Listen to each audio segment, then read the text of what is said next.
7 হবে, এত অংশ। তাহলে আর 10টা কত আছে? 10টার আনুপাতিক ভাগ 7 যদি করি, উপরে 2, 5, 2 যোগ 2 আর 7, এত অংশ। তাহলে এত অংশ করে আছে।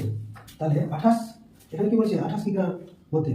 তাহলে 28 কিগ্রা এভাবে বের করবো। 28 কিগ্রার মধ্যে তামা আছে।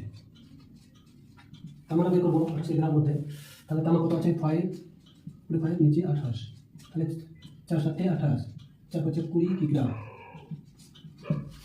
28 কিগ্রার মধ্যে 10টা আছে।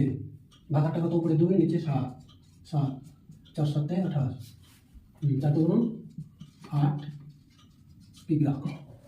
এখানে কি বলেছে? 28 কিগ্রা পিতলে 4 কিগ্রা তামা ও 10টা মেশালে তামা ও 10টা পরিমাণের আনুপাতিক অনুপাত নির্ণয় করতে হবে। তাহলে এইভাবে লিখবো 4 কিগ্রা, এখানে 4 কিগ্রা, হ্যাঁ 4 কিগ্রা তামা মেশালে তামার পরিমাণ 4 কিগ্রা যদি তামা মেশায়, তামাটা কত আছে এখানে? 20 সাথে 4 যোগ করবো, তাহলে কত হবে? এখানে 24 কিগ্রা হলো। আর আমাদের কি দিয়ে করতে বলেছে? তামা ও 10টা পরিমাণে